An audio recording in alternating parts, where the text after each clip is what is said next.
Hello everybody, welcome to Dr.Starcraft episode 12 here. We have Escaping Jail, the red Protoss on the right side. We have the blue Zerg SFH. I have no idea what that stands for, but someone can tell me in the comments if you know what it stands for, if it's just random letters. Okay, the map is Metalopolis. Everyone should be familiar with Metalopolis. You have the small ramp.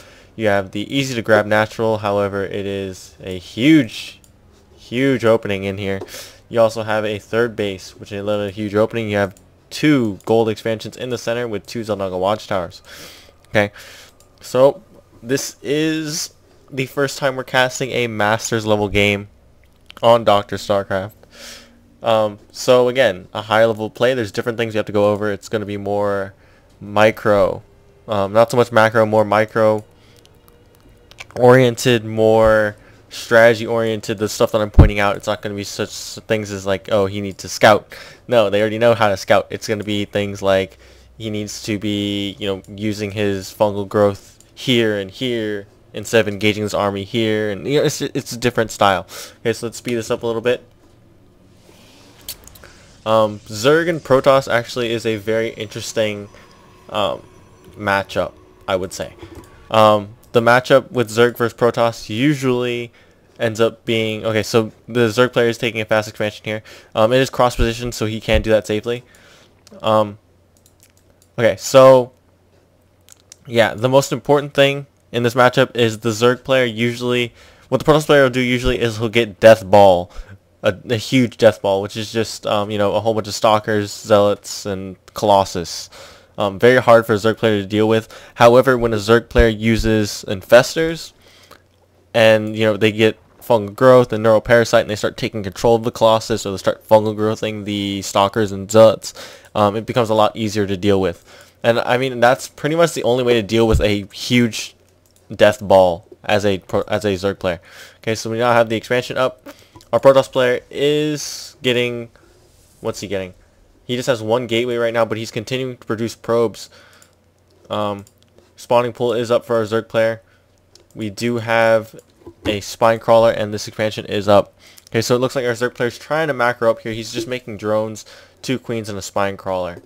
Okay, so we're pretty much seeing a macro game, and our Zerg player knows that there's really nothing going on in here, so he's safe to macro up and drone up here. Okay, so now we have 2 gateways going down in the base, so we might see a 3-gate expand. You usually see 3-gate expand. That's the safest way for a Protoss player to get an early expansion. So yes, there is a Nexus going down right now, so it is a 3-gate expand. Warp gate technology is now complete.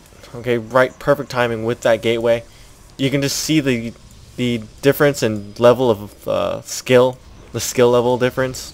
Okay, we have a forge going down just to prevent any run-bys. Probably going to get some cannons over here. So yes, both players continue to macro up. We have a lot of spine crawlers. Zerg players really do need to get a lot of spine crawlers in case of a 4-gate or any kind of early push.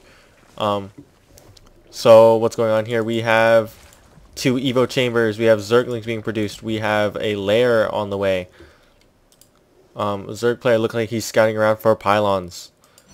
And this pylon is going down right here in the bottom expansion, or in the bottom starting point. Our Zerg player does not see that. Okay, we have good creep spread. I've always said before, it's very important for Zerg players to get good creep spread. I'm sorry about that. So we now have 26 Zerglings being made. We have an infestation pit going down, and we have the level 1 melee and the level 1 armor attack on the way, as well as metabolic boost. Okay, so we have level 1 for our Protoss player, and he's getting ready for Death Ball mode. Yes, he does have that robotics facility out. He should be throwing down a Colossus Bay relatively soon, and he will be in full Death Ball mode. Okay, so our Zerg player is taking this. Oh, I think they paused for a second, but so our Zerg player is taking this top expansion, this third. Both players just continuing to macro up. Looks like our Protoss player is getting ready for a little bit of an attack here. Our Zerg player only has Zerglings. He should be getting Infestors. He has 4 Infestors on the way. He has, let's see, we have a pathogen glands, which lets the Infestors start with 25 energy. We have more upgrades, or the upgrades still being produced here. Let's speed this up, and here comes the big attack. Or not so much, just because we're backing off. These Zerglings, he's trying to be active with these Zerglings, trying to get things done. But he didn't see the pylon. Oh wait, never mind. No, now he does see the pylon. Okay, so this pylon is going to be destroyed relatively easily. Okay, so now we do have the robotics bay on the way. We should be in full death ball mode at this point, or relatively soon. We do have the Protoss player trying to take the third base, but good force fields being used, trapping Zerglings, spreading out those Zerglings so they can't get too good of a surround. But you know what? Those Zerglings did quite a bit of damage. They did take out quite a bit of sentries, quite a bit of stalkers, and you know they forced the sentries to use Guardian Shields. So that's well, not Guardian Shield, force them to use force fields. So that's a few less force fields that he needs to worry about later on. So we have 3 more gateways going down here to wall this off. We have the expansion going up. We have more upgrades being produced. We have Burrow on the way for our Zerg player, probably for these infestors. We have, let's see here, we have a Twilight Council, so we're probably going to see Blink. We have a Colossus now on the field. We have Thermal Lance being produced. Thermal Lance is so important for Colossus. It gives that range damage that just obliterates anything in their path. Now these Zerglings trying to focus down. We should see fungal growth here. Fungal growth going down on those stalkers. See how well fungal growth does against those stalkers.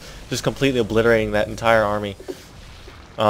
They traded armies there, but remember, that's good for a Zerg player. A Zerg player would rather trade armies with a Protoss player. The Protoss player, of course, came out a little bit ahead, but again, the Zerg player can reinforce that army so quickly, while it takes the Protoss player a little longer. He is running, I think, on 6 gateways. Yes, he is. He's running on 6 gateways at this point. More cannons being produced over here just to protect that a little bit more. We have infestors. We have Zerglings. They do have that 2-2 attack, the 2-2 armor. We have, there we go. There is the Neuroparasite taking out their own Colossus. He should be trying to focus down the Colossus at this point. That Neuroparasite's not going to last for very long, and there we go. Neuroparasite is gone, but the Colossus have nothing to protect them. So, yes. Now, what is our Zerg player doing? He's just going over here, taking out some probes, streaming more Zerglings over here. Our Protoss player is in a lot of trouble at this point. He only has, what is this? I think he has 2 Colossus. 2 Colossus. That's all he has left in his entire army. And now he has 1 Colossus left. He has Blink on the way being researched. He has 2 more Colossus in the bay. He would be better served to get Zealots out at this point. And yes, he did. He did get 4 Zealots. But there are just too many Zerglings. All these Zerglings just wreaking havoc. More Zerglings being produced. We have Protoss ground level 1 being produced as well. Just look at the just look at the supply counts here. Our Protoss player has 65 supply, and our Zerg player is at 121 or 122, 120.